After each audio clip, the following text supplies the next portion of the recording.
खरीदारी करके चले। यहाँ पर मैम ऑयल स्टॉक्स के बारे में थोड़ा सा हम और समझना चाहेंगे। कोई जिस तरीके से हमने यहाँ पर ऑयल इंडिया की अगर आप आज बात करें तो इसमें 7.5% से ज्यादा की तेजी है, 491 के लेवल पर दिख रहा है। आप इसे शॉर्ट टू लॉन्ग टर्म के लिए कैसे देख रहे अपस्ट्रीम जितने भी स्टॉक्स है उनमें थोड़ा सा मतलब जो डाउनस्ट्रीम अपस्ट्रीम वाले जो स्टॉक्स है ना, थोड़े थोड़े करके हो?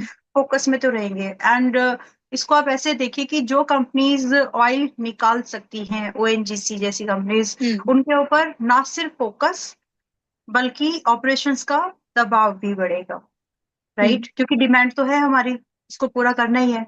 और हम्म। इसके साथ साथ कुछ और भी ढूंढिए जो बायोगैस रिलेटेड जो कंपनीज अगर मिल जाएं आपको, उनके तरफ भी थोड़ा ध्यान दें। तो फिलहाल आपने ऑयल की बात की है तो मैं ओएनजीसी में इंक्लूड कर देती हूँ। दोनों ही जी। काउंटर आपके mid term point of view से भी खरीदने लायक है, बिकॉज ये जो टर्बुलेंस जो टेलविंड जो मार्केट में भी दिख रहा है, ये मिड हम्म। मतलब ये उस दिन खत्म हो जाएगा जिस दिन स्ट्रेट ऑफ हॉर्मस खुल जाए, ऐसे मान हम्म। लीजिए। तो मिड टर्म का व्यू तो है कि इसको समय लगने वाला है। हैविंग सेड चलिए। दिस, दोनों स्टॉक्स बाय करके होल्ड करने लायक है। स्टॉप लॉस दोनों में स्ट्रिक्टली रख लीजिएगा।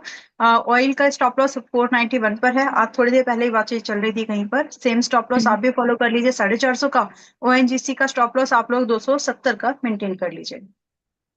चलिए मैम, दोनों ही काउंटर्स में करंट मार्केट प्राइस पर खरीदारी कर सकते हैं या फिर अभी दोनों में से किसी पे कुछ नहीं नहीं, वेट करना करके है? जा सकते हैं, रिस्क छोटा है। देखिए, कहीं हम्म। तो कोई अपॉर्चुनिटी बने तो रिस्क छोटा है, इसलिए रिस्क ले ले सकते हैं, लेकिन स्टॉप लॉस से कॉम्प्रोमाइज नहीं करना। और टारगेट जो है, चलिए। अगर ऑयल की बात करूँ तो लाइक 550 600। एंड ओएनजीसी की बात करें तो लाइक 310 से लेकर 315 15 से लेकर के लगभग 350 तो एक्सपेक्ट करनी चाहिए।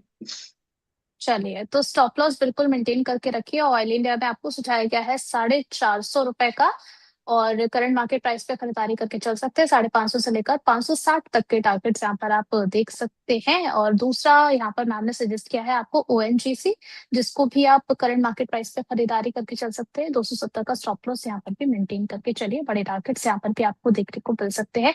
ओवरऑल जो कुछ भी आपको सलाह दी जा रही है, स्टॉप लॉस बिल्कुल भी जो है अवॉइड करके नहीं चलना है। आगे बढ़ेंगे मैम, कुछ स्टील कुछ मेटल में अगर हम बात करें तो वहां पर आप कुछ ऐसे करंट, अगर हम मार्केट प्राइस की अगर बात करें तो वहां पर लॉन्ग टर्म के लिए कुछ बाय किया जा सकता है इन्वेस्टर पर्पज से?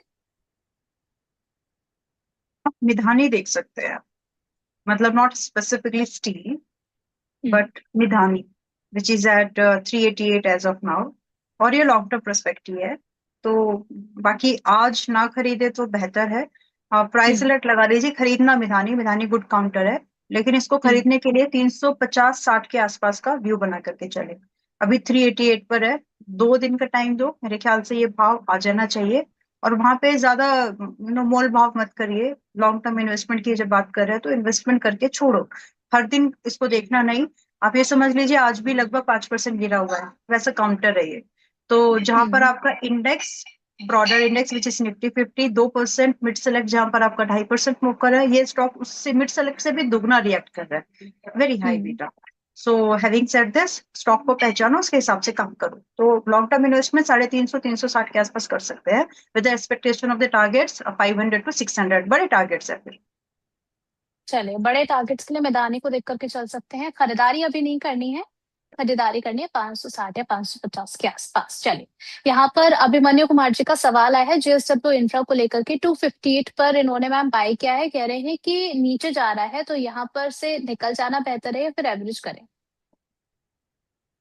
नजरिया कितने दिन का है आपका? ये तो मेंशन वो नहीं नहीं करा है बताया, इन्होंने। ठीक है। तो जेएसडब्ल्यू इन पर देखिए, एक लॉन्ग टर्म इन्वेस्टमेंट काउंटर है। इसका बिजनेस पोर्ट्स से आपको पता ही है।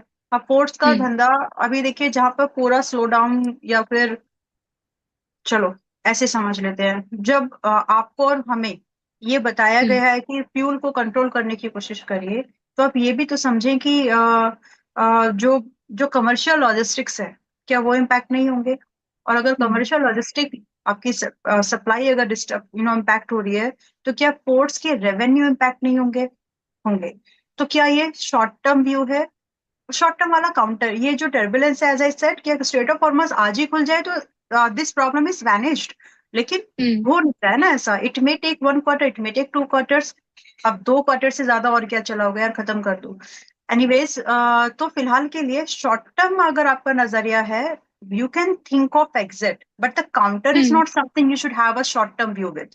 तो मेरे हिसाब से हम्म। इसको होल्ड करो, ताकि ज्यादा पैसा बने।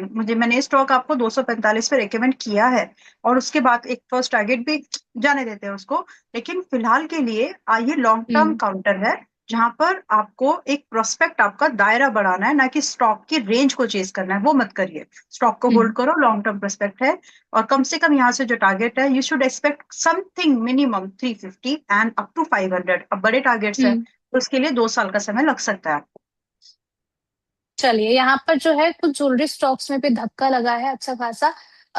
जॉय साहा का सवाल आया है कल्याण ज्वेलर्स को लेकर कि 1000 शेयर है इनके पास में मैम, 480 के भाव पर।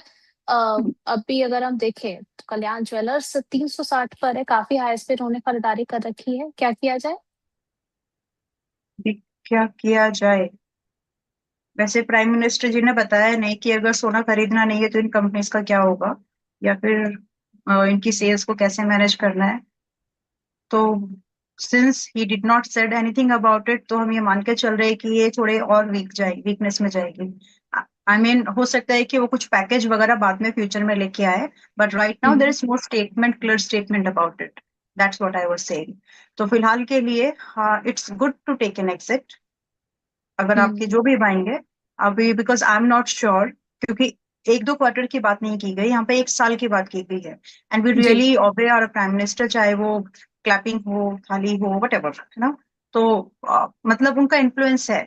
आई मीन टू से what I am hmm. Saying, उनका इन्फ्लुएंस है। तो जो बताया ही गया है कि जो ज्वेलरी कंपनी ज्वेलरी नहीं खरीदना, सोना नहीं खरीदना है, so we can hmm. Expect कि थोड़ा डिमांड में ऑलरेडी इन कंपनीज के वॉल्यूम, रेवेन्यू बढ़ रहे थे। मतलब रेवेन्यू ठीक थे क्योंकि प्राइस बढ़ गया था, but the volume in terms of weight वो कम हुआ था। तो हम ये और एक्सपेक्ट कर सकते हैं कि इसमें थोड़ा दबाव देखने के लिए मिले। इसीलिए फिलहाल के लिए take an exit, when to enter will discuss later. शायद कुछ अपडेट आ जाए, कोई रियायत वाला पैकेज और समथिंग लाइक दैट। अभी एग्जिट है।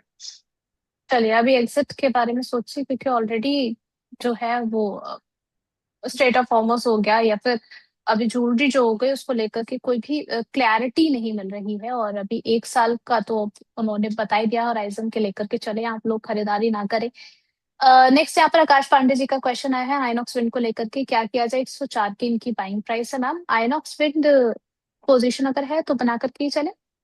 आई नो स्पिन इज अ, कम से कम मिड टर्म का कमिटमेंट तो करो इसके साथ में। देखो, एक समय के बाद क्यों होल्ड करना है वो समझ लो, फिर आपको खुद इसका जवाब मिल जाएगा। एनर्जी क्राइसिस है ना, सबको हम्म। मालूम है। तो क्या एनर्जी की रिक्वायरमेंट खत्म हो जा रही है? नहीं होगी। और जो हमारे पास डिपेंडेंसी है, जो सोलार मॉड्यूल्स वगैरह जो कम बनाती हैं, हमें चाइना से ही इंपोर्ट करना पड़ता है ना, चाहे उसके प्लास्टिक हो एंड सब मटेरियल्स। तो जितने भी एनर्जी क्रिएटिंग वाले रिसोर्स बन सकती हैं, चाहे वो कोयला हम्म। हो, ध्यान से समझो, कोयला हो, हवा हो, पानी हो, थर्मल आई मीन, या फिर सूरज हो, इन जितने भी रिसोर्सेज से एनर्जी बन सकती है, हम कोशिश करेंगे। ड्यू टू दैट हम्म। इन पर फोकस रहेगा। शॉर्ट टर्म में भले ही ये थोड़े बहुत क्योंकि चले थे इसलिए थोड़े बहुत प्रॉफिट बुकिंग आपको देखने के लिए मिले, बट 6 महीने के दायरे पर बिल्कुल निराश नहीं करेंगे, क्योंकि ये जो ट्रबल है ना, इट्स रियल ट्रबल। अब 4 महीने, 40 दिन, 35 दिन पहले शायद किसी को नहीं दिख रही थी, लेकिन अब दिख रही है। So everybody is being vocal about it. So understand and stay interested. चलिए, ठीक है। नेक्स्ट क्वेश्चन आया है मैम यहाँ पर लेमन ट्री को लेकर के, बाइंग प्राइस है 119 रुपए की। कह रहे हैं कि क्या किया जाए मैम आगे? ब्रेकआउट इज कमिंग टुडे, काफी सितारे इन्होंने लगा दिए हैं ब्रेकआउट पर। आपकी सलाह इस काउंटर पर? Lemon tree,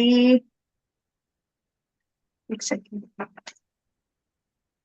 I think I got to check कि मेरे पास तो नहीं है।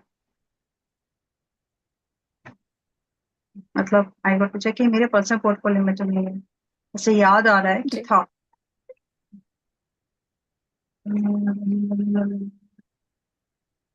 इसमें है, नहीं, यस है। मेरे पास लेमन ट्री है, so no comment on this. Lemon Tree 2000, नहीं, अभी इसमें कोई कमेंट नहीं कर सकते। चलिए, सामने जी का सवाल ले लेते हैं। क्रिलोस्कर न्यूमैटिक को लेकर के इन्होंने